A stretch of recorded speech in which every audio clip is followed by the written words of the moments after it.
It's Wednesday. You know what that means. It's another post AEW Dynamite live podcast here across the Wrestling Inc. channels, YouTube, Twitch, audio only, whatever you may enjoy. We got it for you. I'm Justin LaBar. He is Alfred Konuwa. And Alfred, we are 48 hours away from what is going to be an industry-changing weekend with the debut, or not, well, the second episode, rather, of the recently debuted AEW Rampage. It's got a lot of speculation around what's going to happen there. A unprecedented Saturday SummerSlam, and then a Sunday NXT Takeover where it seems NXT may be turning in a new chapter of its legacy, or lack thereof, of what will be left of the legacy. So much is being set now on the table. If you are a wrestling fan, I know you're going to be like me. This is just like, I'm looking at the clock. I'm like, this can't come quick enough. Yeah, absolutely. And that's great that you set it up like that, because you're absolutely right in terms of this kind of be a sea-changing moment. Just looking ahead to the fall and the fall wrestling season, where you're going to get All Out, which should be a hot pay-per-view. You're going to get the Flushing Meadows show, but then also you're going to get SummerSlam, which is really going to be treated like a WrestleMania inside that gigantic stadium in Allegiant Stadium in Vegas. And I think this weekend is going to be the start of that, the official start of this historic period that I think will take us through the end of the year and, you know, even into 2022, because I think there's just so many more free agents today. So many more big storylines in terms of between AEW and WWE, and I'm very much looking forward to that, because I will be in Vegas this weekend and I can't wait. Are you? Yes, sir. Oh, are you going to SummerSlam? Oh, that's good. I can't wait to hear your account from that. Oh yeah, very fun. Very fun. Well, we see everybody still trickling in here live on YouTube and Twitch. You can watch us, and of course, if you decide to check out the audio later on, I mean, I don't know. Alfred's a good-looking dude. I can't say so much about this side of the screen. Great looking dude, JLB. I appreciate it. Of course, tonight's episode is presented by Manscaped. We thank them. We'll get into some Manscaped, some new product they have that we'll tell you about. We'll get into that in a little bit later. But actually, let's jump into some news items here before we go into our Dynamite review. Let's actually start. I mentioned how Alfred, this Sunday NXT Takeover taking place on a Sunday, so it's taking place after WWE's main pay-per-view of SummerSlam, which that's unusual, but as I said, a Saturday SummerSlam is unusual.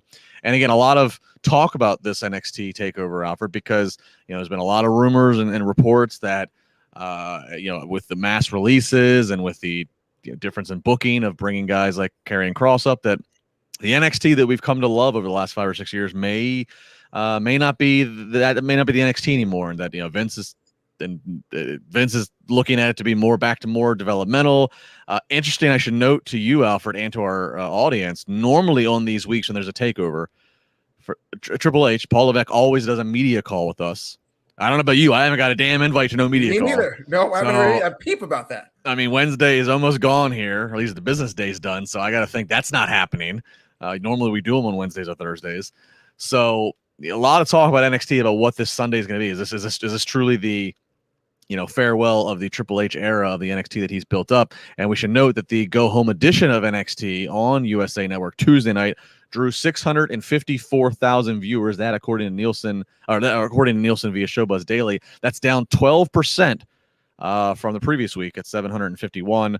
The key demo of 1849 also down 21%. So not a good look for NXT as you're trying to, your go-home shows. You always want there to be elevated interest. Yeah, and it's not going to get any better because they're going to be taping shows coming up on the 23rd and 24th in terms of for the future, and that's not going to be good for the ratings. It's not always good to have a show in the can just based on spoilers. I mean, and the fact that tape shows in NXT tend to kind of be down, so not a lot of momentum, especially coming out of that NXT Takeover where they're going into a new period. And it's just very weird to see all these moves being made with NXT, because NXT has gone through, even though, we're talking about the NXT that people knew and loved for the past 5-6 years or whatnot, NXT seems every couple of years to really make a change. You have different eras in NXT, where there was a Bayley era. This era coming off of Finn Balor getting called down was its own little era in terms of the Wednesday Night Wars. And now this is just another era. A lot of them have been good eras, but I think this is has the most dark cloud over it in terms of there's that implication that Vince is involved with so-and-so, and maybe there's two different ideologies. But I think NXT is going to be able to adapt as long as they're given the chance to. But I just don't see signs that WWE has that much of a vested interest in this product. So that's, I think, what my concern would be. Well, and the biggest difference with NXT right now compared to all the other times where you've talked about, Alfred, is that this is the first time that we described the situation where NXT is on USA Network Live, and USA Network. I wish I had the report up. I want to give proper credit, but somebody had a report. I think it's Fightful. I think it was Sean Ross Sapp Fightful. I think he had said like he had talked to a USA Network rep, and they basically and talked about would NXT go taped? Would it go what and basically they said no, that's not the show that we're paying for. We want a live NXT. So now, before it was just NXT on the WWE Network, so it was all controlled in house. Now that you're on the USA Network, I mean, so if NXT really truly does, if they do strip away a lot of the magic from it, and it does go back to developmental and tape shows, stuff in the can where spoilers are out there, I'm gonna be really curious what USA Network steps up and says about all that.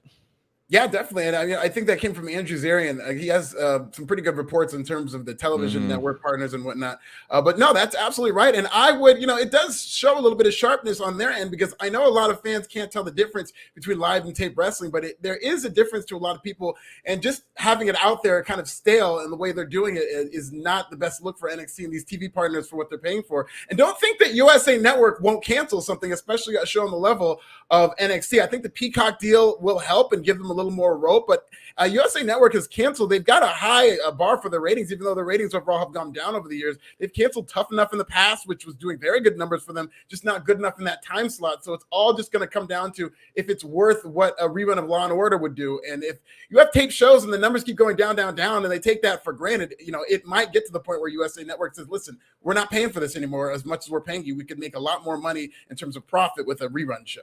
Absolutely. And so Andrew Zarian of Matt Men Podcast, my apologies to Andrew.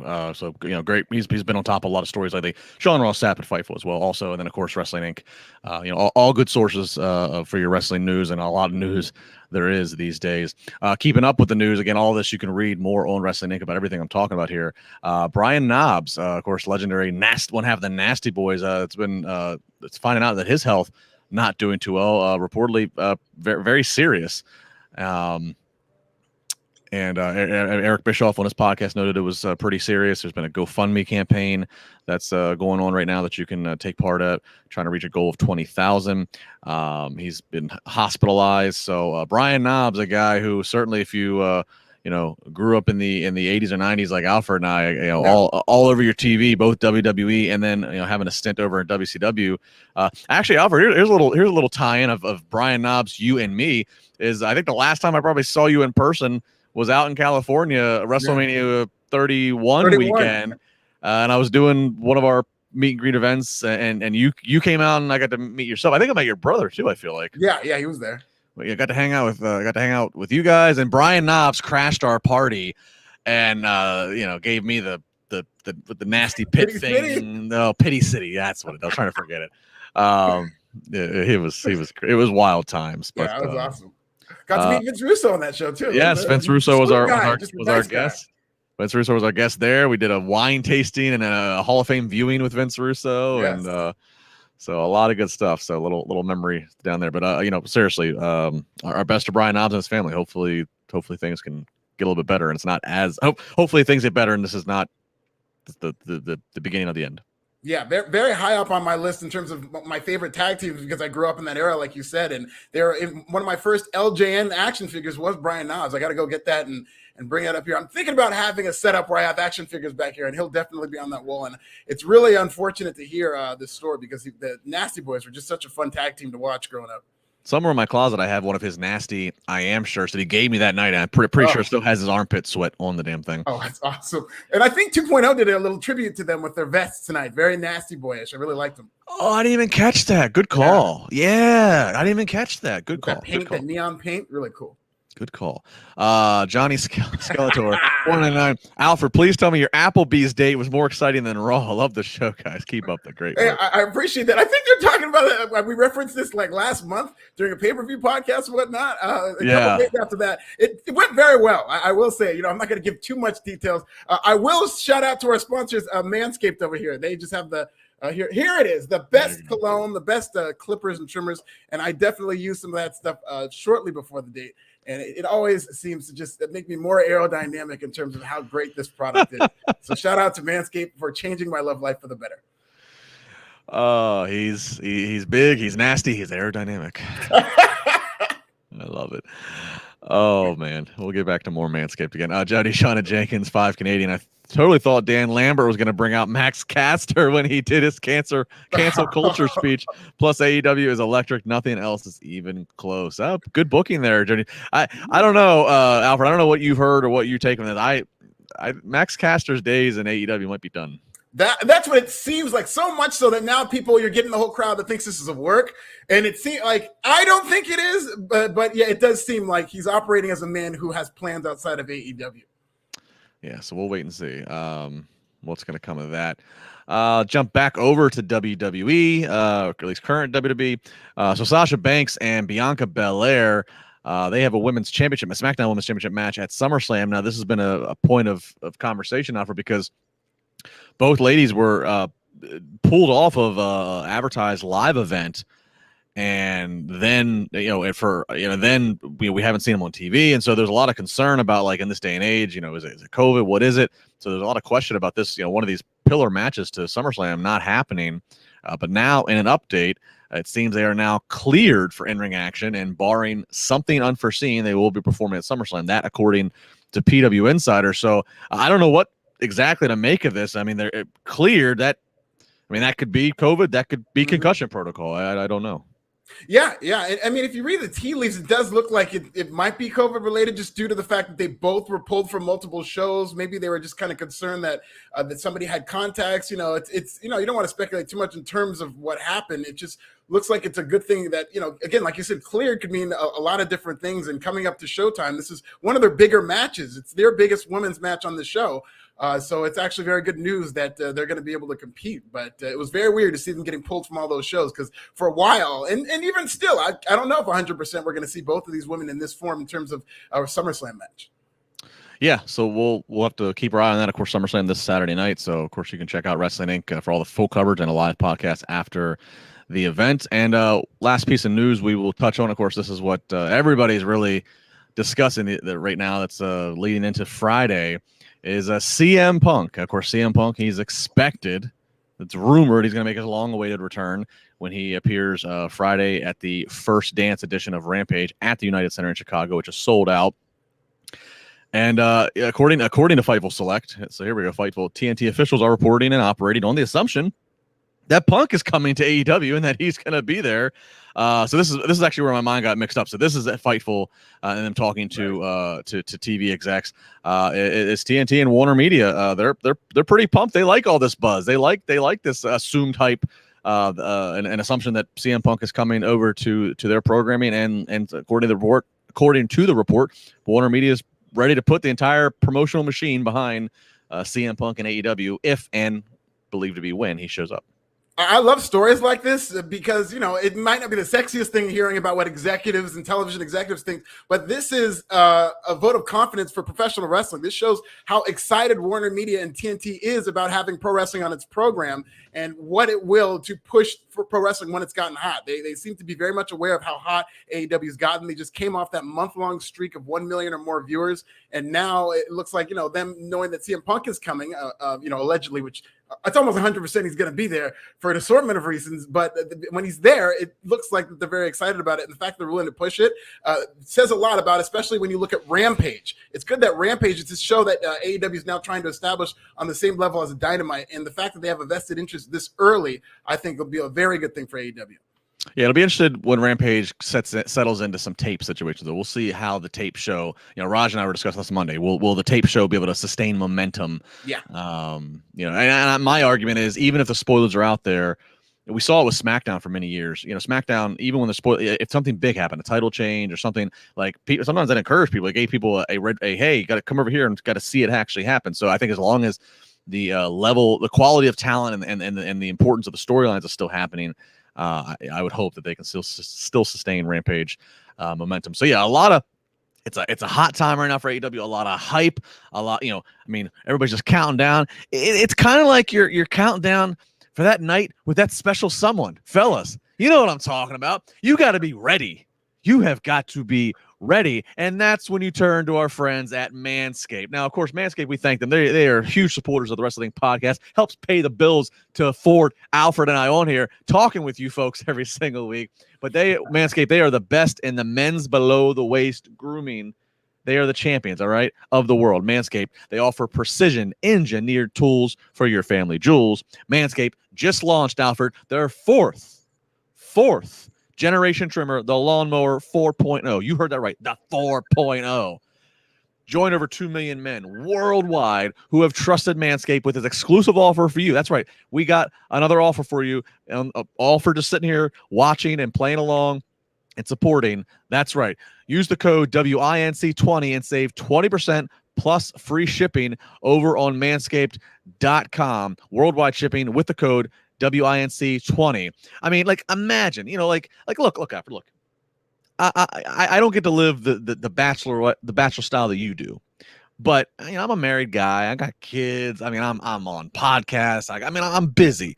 So when the time is going to come, when I hear my music and my pyro is about to hit, I got to be ready. I got to be ready and ready. I got to be looking good, ready to perform. So that's where I always trust Manscaped, and I've become a huge subscriber of them ever since being part of the show. I mean, imagine shaving with a sleek, well-designed, and optimized trimmer that makes shaving time your favorite time in the bathroom. That's right. The Lawnmower 4.0, blown away. I got to try this. I'm blown away by the performance. It no more painful oohs, ahs, whatever. It's a nice, pleasant experience. You're making progress. It's all for a good cause. 4.0, you are on the next level. Manscaped, they engineered this trimmer by basically focusing on the functionality, the intelligent functionality, and the incredible, comfortable grooming experience. 4th generation trimmer features cutting-edge ceramic blade to reduce the grooming accidents. Like I said, no oohs, no ahs. Thanks to their advanced skin-safe technology, I feel confident shaving below the waist. Upgraded trimmer gives you the ability to turn on that 4,000K LED light. So you pop it on, it doesn't matter. You will make sure that you can see what's going on. In the Lawnmower 4.0, it even allows you to customize your trim all over. So the additional guard lengths with sizes 1 to 4. And did I mention wireless charging? Yes, wireless charging. The new wireless charging system uses electromagnetic induction, which can help battery length last longer. Take your time, fellas. Manscaped has you covered. So once again, use the code WINC20. Save 20% plus free shipping no matter where you are in the world. So whether it's a date at Applebee's or you get the kids down late at night, you can make sure you are looking and styling and profiling the way you need to be. Woo! Manscaped.com. We thank you very much for all the support of this podcast. I love that you wooed because Ric Flair was in the news for weird reasons that we don't have to get into, but I'm sure had that been him or whoever that was had used Manscaped before that, that plane ride. I mean, I think we all are in the same boat, right? We log onto our Twitter, we see Ric Flair trending, and you're like, Ric Flair's trending on a Wednesday. So only one of two things could have happened. He either unfortunately had another medical scare, or it's more, the more popular, it's Wednesday. Oh, he must be backstage at Dynamite. No, not even close. He's backstage somewhere, but it ain't Dynamite. Somebody's backstage. Yeah, this is great. It's just it was so much more better reasons that any of them could have been. It's not Ric Flair to AEW rumors, which that's what I thought it was, but no, it's so much better. So much better. All right, let's. You want to get into Dynamite now? Sure. If we have to, I can do a whole podcast on this trend. Yes, I think we could. All right, so we kick it off. We kicked Dynamite off. They're in Houston tonight. Hot Houston crowd. John Moxley and Eddie Kingston. They're making their entrance through the crowd, and then they're jumped from behind by Daniel Garcia in 2.0. So they beat them down in the 2.0. They want to transition right into their match. They don't want to wait. They're getting some good heat on the mic, and they're call out. And here comes Sting. Sting on the ramp. Darby from behind, and we're off and rolling, Alfred, on a hot tornado tag match that goes all over the building. Finally does end up back in the ring. We see some highlights here. We see Sting get double power bomb through a table, but he no-sells it, stands right back up, hits a double Scorpion Death drop, does a double Scorpion Death lock, and Sting, in his first match in 20 years on TNT, gets the win. He and Darby Allin do. Just a hot way to start this one. Yeah, excellent. Just such a great match in terms of how the crowd ate this up. I thought Sting was fantastic. And as great as Sting was, we'll get into some of these moments with Sting, but I thought 2.0 was so good. And they've been great. Even their last days in NXT in terms of whenever they got that opportunity to talk on the mic and to get heated heels. And they were just the perfect heels in terms of guys who were bumping for Sting and just making Sting look like $1 million, even at his advanced age. And I thought Sting was really, really excellent in the fact that when they put him to that table, I'm just like, oh my God, they're going to beat Sting? Like, there's no way. And him just getting up from that, it was just such a great in terms of throwing back to what he used to do and how he used to be like the vintage Sting. I thought that they didn't do anything that they wouldn't have done with the Sting at 35 that he was in tonight at like the age 50 or so. And I just thought that this whole match was just so much fun. It was very weird to see Jon Moxley start kind of a trend where he got jumped from behind, and 3 matches after that, I believe, started with somebody get jumped from behind. But other than that, I thought it was really good. No, it was actually the next match right after. You're not mistaken. Yeah. We'll get to that. Yeah, I noticed this. Actually, I made a note of that. Like, does everybody need to walk around with a rear view mirror to see what's coming behind them? Yeah. But before we get to that, yeah, I agree. I think they really handled this match. I mean, they handled Sting perfectly. And what I mean is, Sting still did a big bump in the fans' eyes. Actually, a table spot like that in the ring is one of the safest, hardcore looking spots that you can actually do, especially 2 guys doing it, having control of putting him through. But not to take away all the magic to everybody, but it was pretty controlled, because by doing a tornado tag match that's all over like that, the match is a lot of just punching, kicking, running into walls and hard objects. It's not requiring keeping in the ring. It's not requiring traditional tag match of cutoffs and heat and hope spots and hot tags, things that might, ask more of the cardio, might ask more of technical wrestling. It really just, it's kind of like the Royal Rumble kind of formula, punch, kick, struggle in the corner. You don't got to do too much. The fans are masked by just seeing the chaos of all men being legal and just moving around the building and being up close and personal. So this is really just a great way to, again, hide and take off any pressure of Sting having to perform as if he's in his prime. But a great way to start this show. I thought this was not the most exciting Dynamite 2 hours, but I thought it was bookended start to start, and then how they finished very well.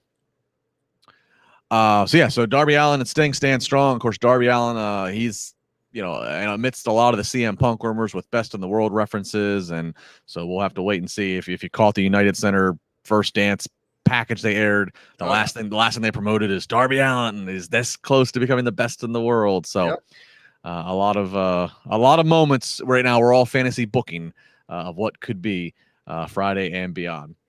All right, so moving on, we get Sammy Guevara. Of course, he's from Houston, and they showed a clip earlier. Sammy Guevara that night put his girl on the spot, asked her a proposal. I got to give a shout out to my girl Gabby, who's our associate producer on Busted Open on Sirius XM. I'm on there every Friday morning with David Greck and Mark Henry. Gabby had the tweet of the night when she's like, on the fly, public marriage proposals are way overrated. She goes, because as the girl, if you don't say yes, you're the heel. Yeah, you are. And she ain't wrong. Listen, one of my favorite YouTube rabbit holes to go down is sometimes I'll just go down public wedding proposals gone wrong, and there's just plenty of them out there where they're at stadiums and the women just runs out of the building and they're cringeworthy. It's not like I'm reveling in somebody's pain, but it's like that's the risk you take when you put somebody on the spot like that, and I just don't blame you. You can't tell them how to react. Bro, I'm gonna text you in like 3 hours. I'm gonna be up now under that on that wormhole. Thanks to you, I didn't even know that existed. I get dragged into it every time. I just watch one like, oh, I can't. Okay, 2 more hours. I'll do it for 2 more hours. Oh yeah, when I read Gabby's tweet, I legit LOL'd. You can follow her on Twitter at Gift of Gab, GABXSXM. So like Sirius XM, Gift of Gab. I'm giving that a follow. Give her a follow. I mean, she's tremendous. Tell her your boy LaBar sent you. She's a fun follow, fun tweets. All right, so yeah, we get Sammy Guevara fresh off the marriage proposal. He's gonna have a match against Shawn Spears, but he gets jumped by Spears. As Alfred said, like little redundant. We need a little quality control. This producer needs to talk to this producer. Hey, what are we doing? But nonetheless, Shawn Spears attacks. So this match again, kind of a nice touch. This match had a lot of brawling and fighting before the bell ever rings, to the point of where Tully helps Spears. They do the pile driver on Guevara outside the ring, but it's not a DQ because the match hasn't started. And then the match finally does start, and looks like Tully's about to help again, and Aubrey, the ref, throws Tully out of there. So I thought that was nice. I thought, and a lot of my complaints, and there was plenty more as the night goes on about AEW's officiating and what the rule books are, it was a nice touch of like having this outside interference happen before the match technically has started. This is cool to watch, Alfred. I mean, they had the guardrail, drape bridge from apron to other guardrail. We got a Death Valley driver into it. Sammy hit that 6, whatever the damn degree is. 630, and it was a false finish. Don't kick out of that. He kicked out of a couple of things that I was like, okay, come on, what are we doing here? And the crowd seemed to be a little annoyed in terms of him kicking out when they thought it was a finish.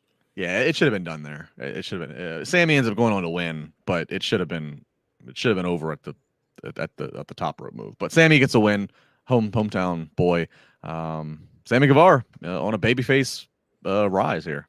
Yeah, this is incredible. This is a lot of fun to watch. And I think this is Shawn Spears' best work as a heel in terms of from bell to bell in the match. I thought he was so good. And part of that, what worked in terms of watching from home, was Jim Ross and Tony Schiavone being so indignant whenever he'd make a pass at Sammy Guevara's soon-to-be wife. They would just be like, oh, like JR had that line where he's just like, oh, stop being a jackass or something like that, where they seem to really get on him for that. But I thought Shawn Spears was really good in terms of, you just saw this sweet moment with Sammy Guevara, and now here he is being a sleazebag about it. We talked about the attack from behind. And anytime you do a heel move, it would cost him. You'd end up getting his comeuppance almost immediately, where he flipped him off at the top, and then he got that top rope move that I thought should have been the finish. And just kind of facing off with Sammy Guevara and being a jerk. Every time he did it, he would get his comeuppance. So I thought it was really good.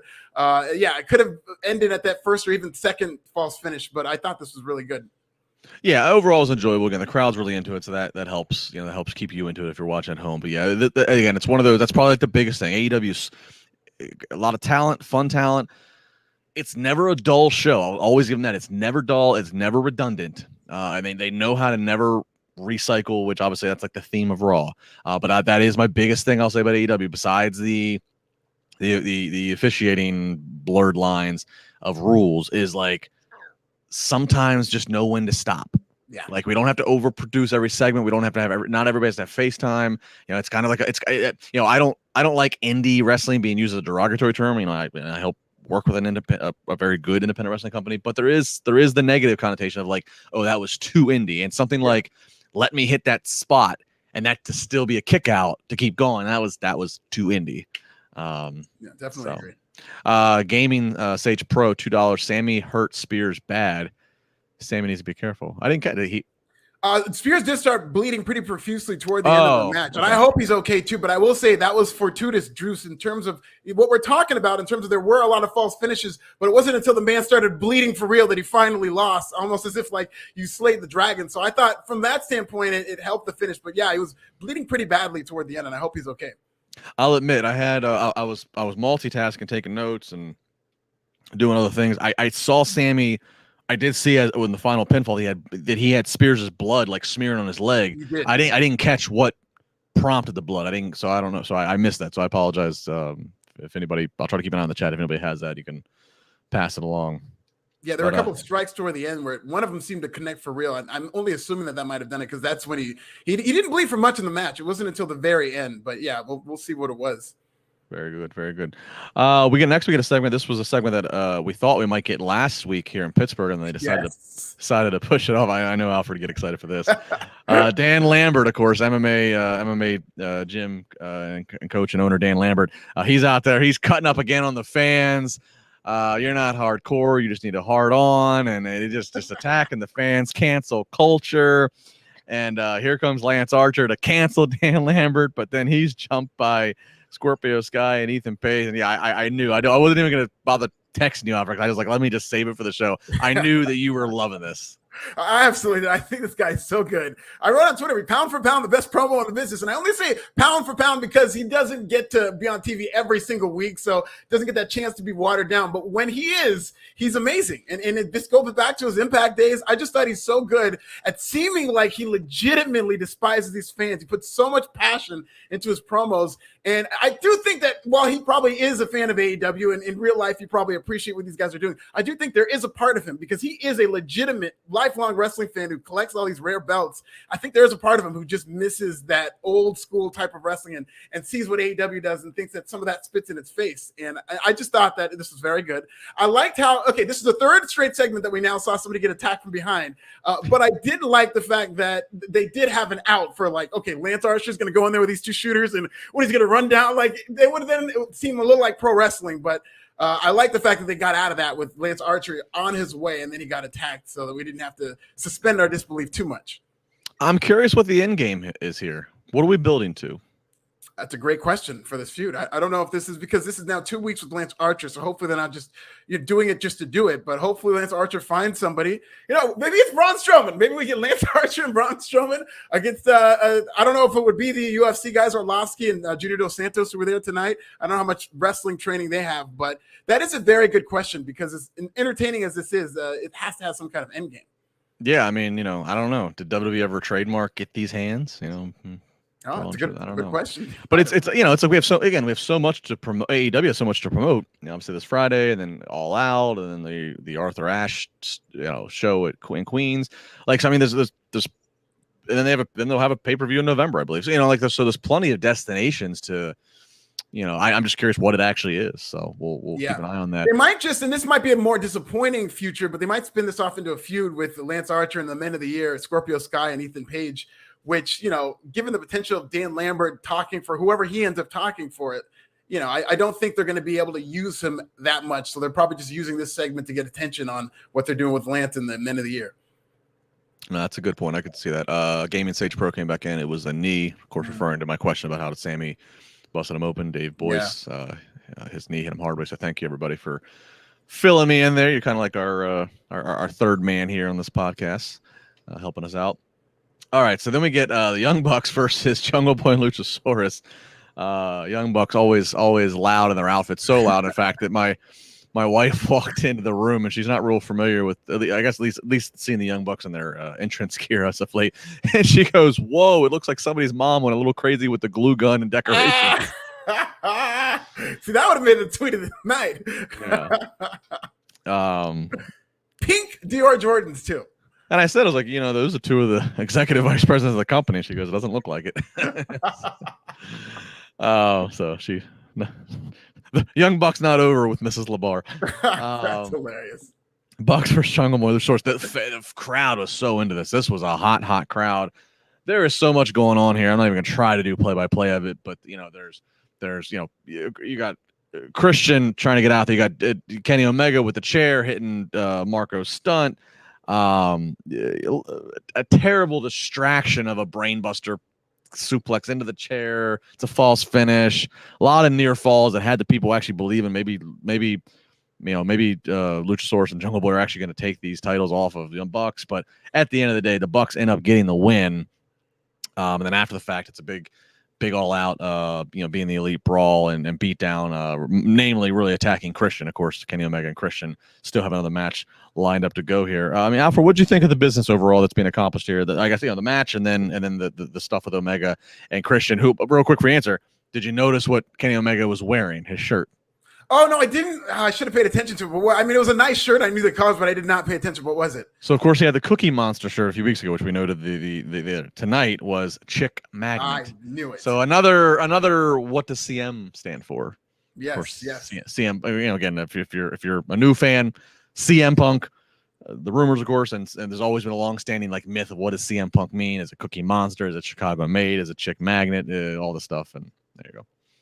Your thoughts? Seems to be the most popular one as to what it means because I believe he was in a tag team with his brother, and his brother was a Chick Magnet as well in terms of what he called himself. But that's very interesting. This was a very fun match to watch in terms of how the crowd ate it up. It really did get over. There were some fun spots, especially Brandon Cutler, who I think is very funny with those spray cans and how he uses them, and he's just spraying. But there were points in this match where it's does this referee even need to be here? What exactly it did?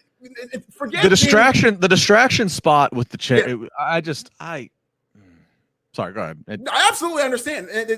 Forget like suspension of disbelief. At some point, it just got to the point where it's like, oh, okay, it's very hard to even believe that this is even a match anymore. Like, are they just going to end it because of the amount of people around or in the ring at one point in this match? And Kenny Omega, here comes Christian. It was ridiculous in terms of how that broke down. But I did think that this was, Jungle Boy took some crazy dives in this match where he had that superplex off of Luchasaurus' shoulder that they landed on their side, and there were a couple of spots that I was very concerned in terms of how he landed. But it's like they tried to do everything in this match, and it could definitely have used a little editing.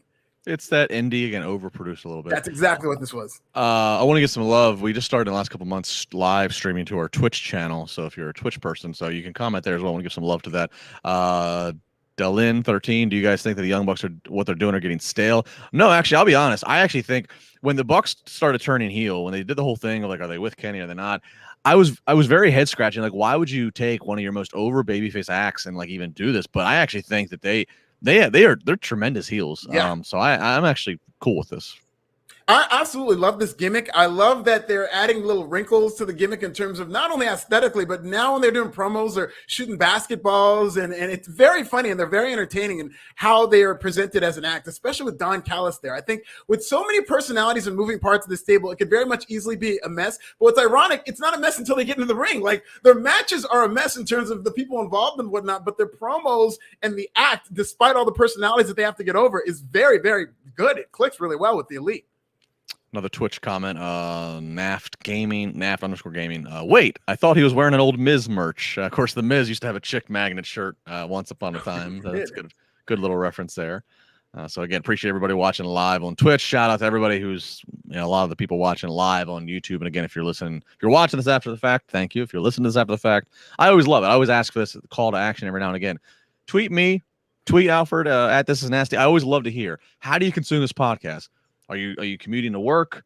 Are you drowning out the boss in the at work when they're not walking around? Are you at school? You put it in one ear. I always love to know. Is this your woosah time where you're sitting having a brewski on the porch? Like, what do you do for this podcast? I always love to know. Listening to it in an airplane. Yeah, I always love to know, like, how do people? I mean, we have the numbers continue to grow. It is tremendous. The numbers that continue to grow live and archive. So I'm always curious, like, what's people's context of how they use this? So please tweet at me, tweet at Alfred. Love to know. Love to give you a reply. Love to give you a like. Appreciate it. All right. Keeping us going here. We get Paul Wight in the ring with Tony Schiavone. Of course, a week prior, Paul Wight came and saved Tony Schiavone and Tony Schiavone's son here in Pittsburgh from what could have been a bad attack from QT Marshall and his nightmare or in his factory a bunch. So we get Paul Wight in the ring. He's interrupted by QT. QT basically saying, look, there's a reason why Tony Khan brought you here as an announcer, not a wrestler. QT starts to show x-rays, talking about the amount of operations that Paul Wight has had on his hand and his hip and all this stuff. And then Paul Wight shuts him down and says, well, you're apparently not as in the know backstage as you make yourself out to be, because I talked to Tony Khan and I am going to have a match at All Out. And that match is against you, QT Marshall. So Paul Wight having his first in-ring match outside of WWE and since 1998, because I mean he debuted in 99, but it was February 99. I think he last wrestled in like late 98 for WCW. So the first time in over 20 years. That's the point. First time in over 20 years, Paul Wight in a ring in a match somewhere else other than the WWE. And it's going to be against QT Marshall on pay-per-view at All Out. Alfred, you excited for this? Does the novelty of seeing Paul Wight, aka formerly known as the Big Show, in the ring, does that get you going, or were you kind of stale on him as a wrestler in WWE? No, it kind of, I mean, he definitely soured in WWE, but there is some novelty of Paul Wight wrestling for the first time in AEW. I think they're going to keep it short. I don't think it's going to be self-indulgent. I think it's just going to be a moment for what's going to be a hot crowd. And now we're looking at a pay-per-view where, you think about this, at the beginning of the year when 2021 started, would you think that CM Punk, Christian, and The Big Show would be on an AEW pay-per-view in 2021? That's insane for a assortment of reasons. That is the last combination of people I thought would be on the same pay-per-view, but you're going to get that at All Out. That is just crazy to think about. And I thought this segment, given the fact that it just led to, which is a big announcement, they could have handled this in 5 minutes less than they got. I thought for a show that was running up against the clock and they had to really rush out of that main event, I thought that they could have given more time to that main event, and this was just going on and on. And I just like, if this is the end game, you guys really could have done this with a backstage segment with a special graphic, but it took way too long to get to where they were going here. That's a good call. This was, in retrospect, it was a little long for what the end goal was to announce a match here. So, yeah, you know, I'm curious for the Paul Wight in-ring debut. I don't know if it's for the right reasons. I'm not expecting a long match. I'm curious. Like, we've heard the music now, and I think I noted the music sounds like they grabbed the same guy that sang his WWE theme. It might be the same guy for all I know. I want to see what the ring gear looks like. I want to see I just want to see the ring. I just want to see the repertoire. I just want to see, is this a different Paul Wight? Is this a different Big Show? I guess so. I don't know if that's the right reason. I really don't care about the story. In fact, the story feels very forced and manufactured. But I will check in to see Paul Wight in a different ring that's not WWE. Super chat from Gary Adams, $4.99. Thank you, Gary. Keep up the great work, Alfred and Justin. You guys are my favorite combo on the podcast. We appreciate that. Yeah, Alfred and I have done this a time. We've done this a time or two with each other. That's been a theme today. I've seen some different comments of favorite. There was a tweet earlier. I don't think they didn't tag everybody in it, Alfred, but I'll read it back to you.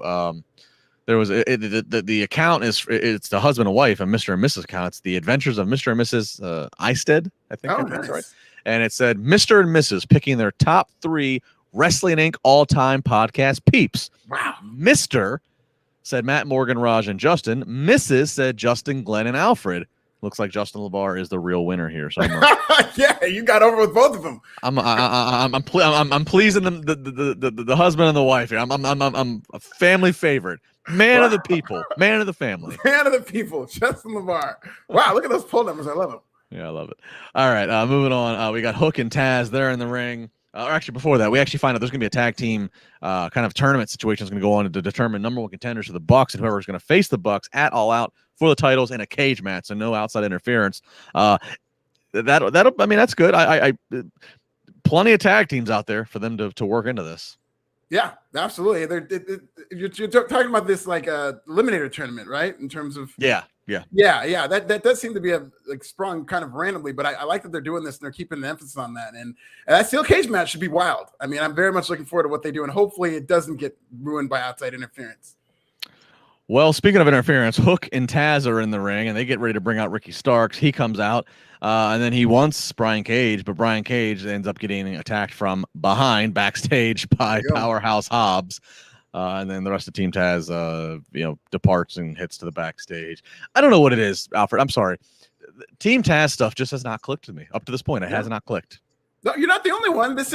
They're not really featured consistently enough. They're kind of in their own little universe with that FTW title that AEW won't even sanction. So it's very hard to take them seriously from that standpoint. And I just don't think, since they were working with Sting and Darby and they were doing such high scale stuff, like that cinematic match they had was incredible. I thought that was very good in terms of cinematic match. I think since then they just peaked at that moment and they haven't gotten that magic back. And it is very hard to care about what these two sides are doing, and it's very hard for me to keep up and remember who's babyface and who's heel in this. Yeah. The departure of Brian Cage not being in the group anymore, this hasn't taken off. I don't know, it's just kind of floundering there. Starks looks like Ricky Starks looks like a star. Mm-hmm. Just the way he looks like a young Rock. Powerhouse Hobbs, again, looks got it, but there hasn't been a consistency there. Hook's obviously, I think Hook's the greenest of them all from what we've been able to gather. Taz's son, he's getting some great heat. I think the live crowd was chanting Justin Bieber at him. He's getting some heat there, but I don't know. It hasn't clicked all the way. That is a good point. They have the talent. They have guys. Ricky Starks is the real deal, and Brian Cage, obviously, we've seen him in the ring, and Will Hobbs is excellent. He just needs some more time. It's just they haven't figured out exactly what this is. What does it mean to be on Team Taz, and why should we care? Because this infighting, the focus is Team Taz, and I don't think they're a strong enough brand for us to be like, oh no, Team Taz is breaking. Yeah, exactly. And I want to give shout out to Ricky Starks. I did a media thing with him last week. We were at a charity event at the food bank last Thursday. Again, I say young Rock. He's got that natural charisma. I watched him talk to somebody like me, just have a conversation, a wrestling person. Then I watched him go in front of a lot of mainstream local TV stations and cameras and microphones of people that don't know wrestling. And he turned it on, and he's charming. And then he's sarcastically cruel, and then he's funny. And I mean, he really just in 90-second sound bites is able to take people on a ride. So I mean, this kid's got a lot of potential. And I think, so again, I have interests in the Team Taz people, but as a unit, as you said it perfectly. Oh no, Team Taz has dissension. I just haven't got there on my carrying meter yet. Another person who was part of that same event that I just referenced, and also then came as a surprise guest at our meet and greet for Busted Open with myself, Dave LaGreca, and Mark Henry, and Gabby, who I said go follow her earlier. All four of us are there. It was Thunder Rosa.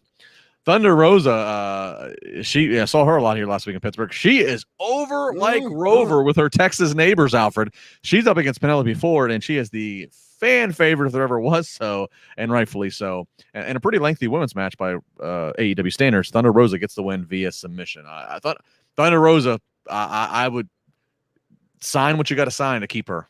Absolutely. Thunder Rosa is already a superstar. She's already very talented. She's already popular in AEW, but a reception like this just took her to the next level in terms of her being presented as the superstar that she is, because this crowd absolutely ate this up. I think they made this match. It was a fine match, but they did have some kind of miscues throughout the match, but I think the crowd really elevated it. And I thought, Thunder Rosa is just, you're right. I mean, she's a huge star, somebody they should absolutely build around. And I love that she got this reaction from what they kept calling her adopted hometown of Houston, Texas. Yeah.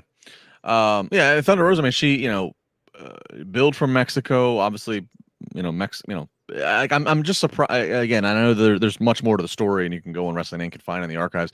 I'm surprised Thunder Rosa I'm surprised she wasn't one as Thunder Rosa, an in-ring performer that WWE did not. That did not happen. You know what I mean? Yeah. Like I just, there's always that quest of reaching different, branching out. At WWE, I mean, I'm just surprised that they didn't. I thought about this because I watched the NWA show. I really watched that as a fan. I wish I covered them more, but I love that NWA show they do weekly. And when I first started seeing her there, I was like, what the heck? Like, with all due respect, like, why isn't she with one of these national companies, preferably WWE, because they always put an emphasis on creating that next Hispanic superstar to follow what Rey Mysterio and Eddie Guerrero were able to do with their ratings. And I just looked at Thunder Rosa when I first started watching her and how much she embraced that culture and putting the Hispanic paint on her face and all that stuff. I always thought this would be a no-brainer in WWE. What is she not doing there? Yeah, I forget the full story. I think it was they wanted her to be a coach or referee or something. I don't know. But something like that. I don't know. I mean, I know she's not the biggest. I know she's not the biggest in stature, but still, I mean, I don't know. Yeah. Whatever. AEW and NWA's gain. So. All right, here we go. Main event. This is what everybody tuned in to see. Finally, after going through all the labors, Chris Jericho gets to go up against MJF. MJF makes his entrance first, as a heel should. Now it's time for Jericho. Gimmick being no Judas effect, no Judas entrance music, and the crowd singing in unison. All 5,000 or whatever this building held, 5,000 singing all together. Jericho's entrance, such a cool entrance, yes. And everything about this was on point. Camera cuts there for all these reactions, people singing. Some people had like karaoke cue cards for all the lyrics. Commentary, they all stayed quiet. They shut up and just let that moment sing. Even to the point, you can catch it and then hang on, I'd like to give shout outs to people. Shout out to at Anthony Gamina, who, yes, Anthony, I caught this. He said, tweeted to myself and Raj, what a veteran move by Jericho to signal off Dasha from his ring announcement. I know this is a detail Justin LaBar will be all over. You're right, Anthony. Jericho comes out, he hears the crowd start singing, they do the pyro, and then after the pyro is the cue by the stage manager for the ring announcer to start doing the introduction, and Dasha went to do it, and Jericho quickly, and they cut away from it too, he quickly is telling her, no, don't do it. This is the entrance. This is the introduction. Such a cool way to start.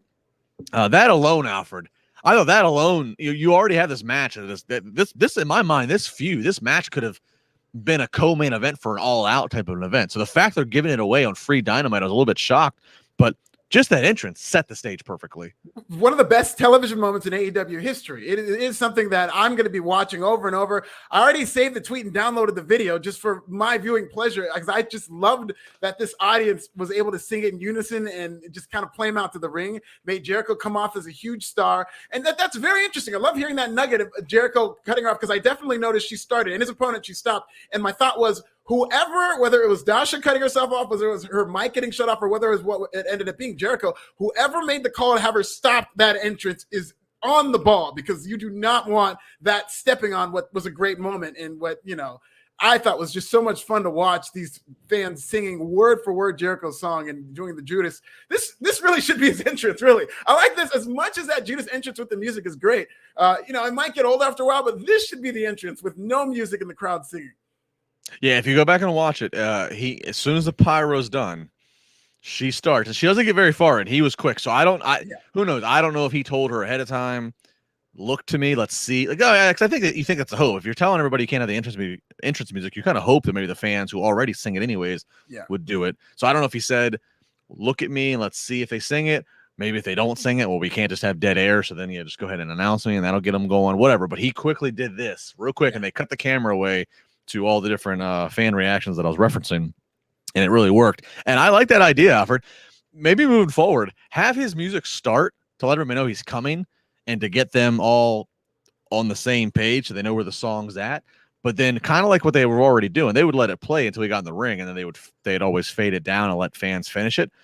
Maybe fade it down after the pyro. Just let the fans start to just take it from this point on, because that's just as powerful. Yeah. Really cool. Stella Justin Lopez, $4.99. This was the right call here for MJF to go over. Only thing is, I don't know where they go with both guys, with the pay-per-view being so close. Yeah, great point. We'll get to that here in just a second as we build to that end. So getting to the match, ding, ding, ding. Here we go. A big start here. A pretty fun sequence outside where MJF takes the camera from the cameraman, proceeds to walk around giving a point of view, first person view with his holding the camera. He's giving the middle finger. He's going around the front row. They're giving the middle finger back to him. Then he gets to Jericho. Jericho punches the camera. Jericho punches the lens of the camera, but MJF still bumps, which is kind of fun. And then Jericho grabs the camera. So this is a really cool, this will go down in the replay archives for TNT to have there. Yeah. MJF, he's doing some old school work, on the left elbow of Jericho. Jericho then, at this point, as we're getting towards the finish, Jericho tries to grab Floyd, the baseball bat. MJF grabs his ring. Aubrey catches the ring, so she's distracted getting the ring out of there, off the finger. Jericho hits MJF with a bat. Then Jericho wants to do the Judas effect, and remembers he can't. So that hesitation causes a moment of delay, and then causes MJF to hit the Judas effect on him, and then MJF gets him in the armbar submission, and Jericho taps out, something that's not a regular occurrence. Jim Ross even notes, I don't even think I've ever seen Chris Jericho tap out. And so Chris Jericho taps out to MJF. Alfred, do you agree with this? I'm very shocked to see that it was a tap out. I do agree with MJF winning this match. The only thing I don't agree with, I'm shocked that they're doing this big blow off, the fifth labor in this long buildup to a TV match. So, if you're a TV partner, it does show that AEW has a vested interest, because, we often talk on this podcast about the history of TV partners kind of getting salty when AEW has a big moment or a big match without announcing it. And seeing that they're going to do that again with CM Punk, when they could have, really, I think it's a difference of 100,000 people, and maybe even more if you announce that CM Punk's going to be on our show. But I guess this is the other side of that coin. And so from a TV standpoint, to draw a big rating, I guess I'm fine with Jericho and MJF. And hopefully it does, because then it would reward AEW for long-term storytelling over the course of 5 weeks, which I thought was a phenomenal story. And one of the reasons that MJF is my favorite character, he's a character that has a strategy in terms of weakening his opponent that is just such heelish. And it's week after week after week, he's going to put you in situations that make you weaken to where he's beating these legends, he's beating these titans of the industry, but he's doing it by these nefarious means like a true heel. And I just love it. Yeah, there's a lot to unpack here. So first off, let's do Jericho. Jericho, guy loses. But I think if this was going to be what signals Jericho off TV for a little bit, it's the right time. Mm-hmm. You know, Dynamite's a 2-hour show. Rampage is a 1-hour show. You know, you got you have recent sign. You know, kind of like the same thing with Cody Rhodes disappearing for a while. You got Malachi Black there. Miro's taking off. You believe incoming CM Punk. You believe incoming Bryan Danielson. Who knows what other free agents? You know, Braun Strowman. You know, who knows who else also is lurking there? There's TV time to be had for others, so you don't need to necessarily have the Codys and the Jerichos and the people that you had to lean on to build from the foundation. So there's that end of it, and then I agree with you. You know, again, like I said, this could have been a pay-per-view number, but they decided to do it as a main event for a big show for Dynamite to sell some tickets in Houston. And then you look at MJF, and it's like, all right, he's still undefeated, I believe, in singles competition. Mm-hmm. So that if you look at his record, it's like, well, this guy should be the guy challenging for a title, but he's a heel. Kenny Omega's the world title holder. Miro's the TNT title holder. So like he's a heel. Like the heels are holding the belts. MJF's not going to go up for the belts now. So I guess it's just like, where else do you go with MJF? The only other thing I can think, so they kind of like teased it in the previous weeks, is like, you know, maybe he and the Pinnacle start to have problems. You know, mainly again he and Wardlow, because he kind of teased that in recent weeks. I guess because him winning, I'm just like, MJF is, screw Christian. MJF to me is like a number one contender. You know what I mean? That's a great point. That actually kind of sparked off. Do you think with AEW now having Rampage as well, do you think they need another belt? The last thing you want to see is belts getting watered down. And I know that they've shuffled in belts from other promotions, but if they only have these 2 titles and they're heels in terms of singles champions, this is kind of a bind that you're going to have this long logjam. But not only MJF, any heel who starts to really get over is going to have to wait their turn in terms of babyface champion potentially. I don't think you add any other AEW singles titles because, like you said, you know, they're willing to work with Impact and NWA, so you already have titles coming that way. I think the next titles that get added would be, I could see a trios title. Right. They do so many trios and stables. That would make sense. But I don't see another in-house singles title. And I will say this, I was at the New Japan show in LA this past week, which is a hot show, great show. And throughout the show, they were making AEW references in terms of, I'm going to come to Jay White had one. Lance Archer said that Tanahashi needs to come to AEW because he has that title, and Tanahashi, I believe, kind of hinted that he would.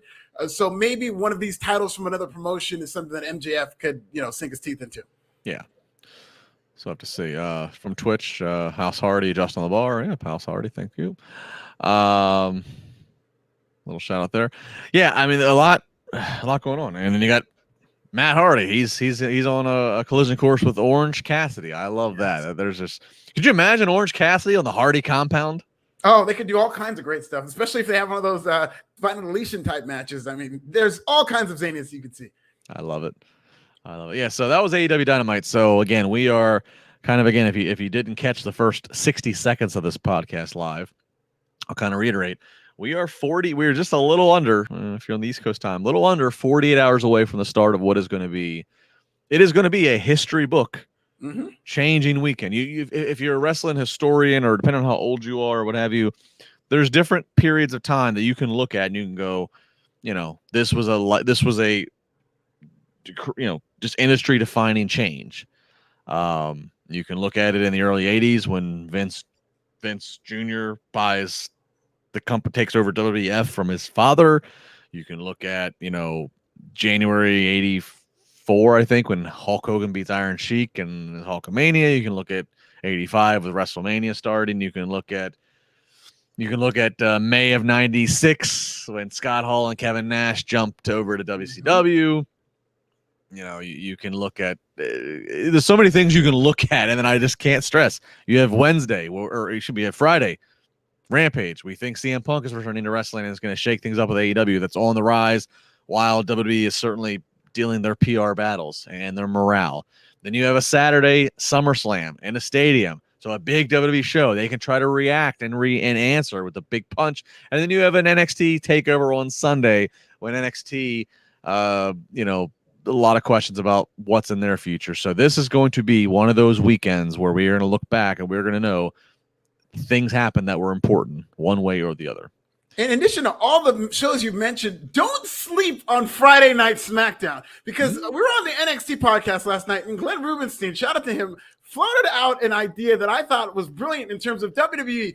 There was that story about them reacting to CM Punk, and everybody's, what's the reaction going to be? What about the pre-action? What if they just decide, let's get Brock Lesnar on TV as SmackDown goes off the air? So that's what people are talking about, in addition to what might happen on Rampage. I mean, they have the ball in their court an hour before, 2 hours before they go on Rampage. WWE can do something to really steal that heat from AEW, and I wouldn't put it past them. Great point. All right, let's end it with some super chats here. Stella Justin Lopez, $4.99. This was the right call here for MJF to go over. Only thing is, I don't know where they go with both guys, with pay-per-view being so close. Or might have got that already. Sorry if we did. Oh yeah, we did. I'm sorry. I'm backed up in chats here. All right, Nathaniel Cook, $1.99. MJF and Roman Reigns are the benchmark for all heels. All right. I like that. I would like that. They're fair. Two very different heels, but two very, very effective heels. Fair. Sam Austin, don't know the currency. It's 4 digits. Don't know the currency, though. Thanks, Sam. Raj, thanks you. Assuming Punk and Bryan come in, who are their feuds? That's a great question to kind of end the show on. Again, feuds. I mean, look, it seems like, again, everything is. I mean, Kenny Omega is like doing like the trolling with the CM and the T-shirts. Darby Allin seems to be who they're positioning as like the first match, with just all the best in the world references. And and again, keep in mind, CM Punk wants fresh creative. I don't think CM Punk is really attracted to a match with John Moxley. I guess even then, Dean Ambrose was already a thing in WWE. I don't know. He wants fresh opponents. He doesn't want rehashed WWE stuff or so. Darby Allin makes sense, I guess, but then, Kenny Omega as well, if Kenny remains champion, as you think he does.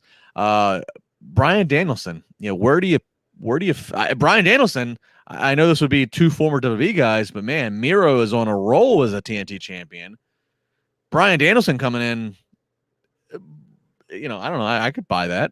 I would love to see that. I would love, in terms of the run that Miro's on, whenever he loses that title, it should be a big moment. I would rather see that dedicated to somebody on the come up, like a Jungle Boy, somebody who they're investing in, who's like a younger coming up.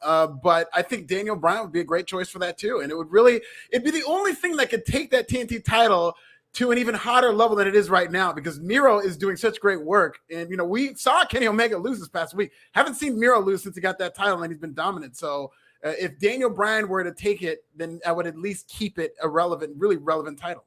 Yeah, I'm just thinking if Miro starts to do like a TNT title open challenge, which we've seen that before, Cody did that, and does a couple of those for a few weeks, beats the opponents, and then does that at the Arthur Ashe Stadium in Queens, and here comes Bryan. I mean, I don't know that I mean, again, I know you look at it in the ring and here's 2 guys, here's Daniel Bryan and Rusev, but I don't think that. I think it works perfect. I think it's 2 guys who, if you're AEW and you're trying to get new audience to you, these are recognizable names that have been on WrestleMania marquee matches, but they are totally new, fresh, creative, situations for these characters in AEW. So I don't know. I mean, it's a great question, Sam. We'll have to really see how this plays out. But I'm going to say Darby for Punk and Miro for Bryan. I haven't thought about the fact that he used to be Rusev since he won that title. It's almost like he has different skin. He does have a different look, but just the character that he's playing. And the Redeemer is one of the best nicknames in all of wrestling. This character that he's playing is the furthest thing from Rusev, especially what he was doing toward the end of his run in WWE, with the marriage storyline with Bobby Lashley. So I think that this is a completely different guy. I'd like to see Daniel Bryan in AEW, which would be a story in and of itself, against this new version of Rusev. We'll have to wait and see. I'll give Sam a shout out because it's a great follow-up question. He said, I'd love to see Bryan MJF because they're both great talkers. All right, fair enough. And one more from Twitch here. Again, Dylan 13, Daniel Bryan versus Sammy Guevara. I mean, great for the bell to bell. Maybe if Sammy goes back to being a heel someday, but I don't like the face versus face situation. Just doesn't benefit any. Sammy's a new face in AEW. Bryan coming in doesn't benefit anybody with doing that. I can only see it as like an alliance that maybe ends up where Sammy turns heel, because Sammy's one of those few guys who, well, he runs with the inner circle, but it looks like they're going to kind of move away from those guys being a unit, especially with Jericho probably going to take some time off. So if Sammy is like a man without a country, I think he can carry himself by, just fine. I think he's great on the mic, and he's got a star presence. But if they want to do a mentor angle like they've done with Darby and Sting, like they're doing kind of with Christian and Jungle Boy, I think Sammy and Daniel Bryan would be a great way to go.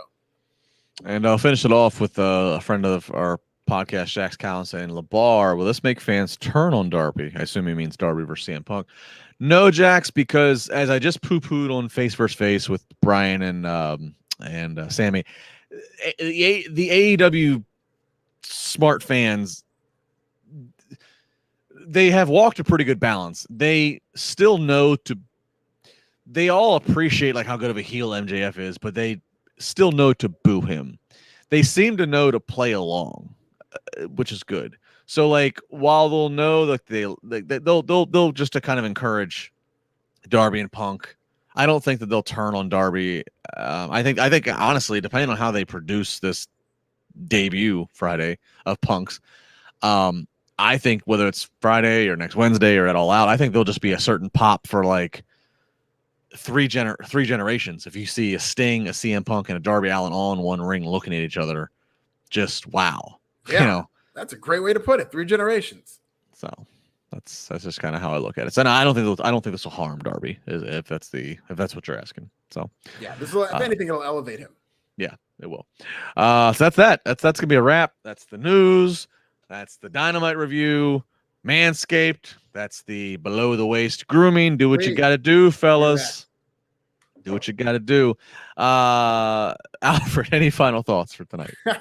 Hey, man, this weekend is just going to be incredible. I will be doing the Friday podcast live from Vegas. So look forward to seeing everybody. And we're going to have a lot to talk about. And I'm just looking forward to this. This just makes me more exciting for this weekend in pro wrestling. I'm sure there's going to be plenty of things to talk about. Very good. Very good. He's at This Is Nasty. Give him a follow. I am at Justin LaBar. Again, you can see him on podcast. You can see me here on podcast. You can catch me every Friday morning at 10 a.m. on Busted Open with Sirius on Sirius XM channel 156. Of course, check out Wrestling Inc. for all the news constantly being updated. Brand new site design. Looks great on desktop. Looks really good. Yeah, it looks awesome. Shout out to Raj, who put a lot of work into again upgrading and making this site as user friendly, and the navigation is just awesome to go around. So very good stuff there. Thanks everybody. Again, hit us up, let me know, how do you consume this podcast? Want to hear it? Hit the like, hit the comment, hit the share, do what you got to do, leave a comment, make a 5-star rating, all those things. It's all important in this world that we live in here in 2021. Be good, and we'll talk to you Friday night after what is going to be a very interesting night in the world of pro wrestling.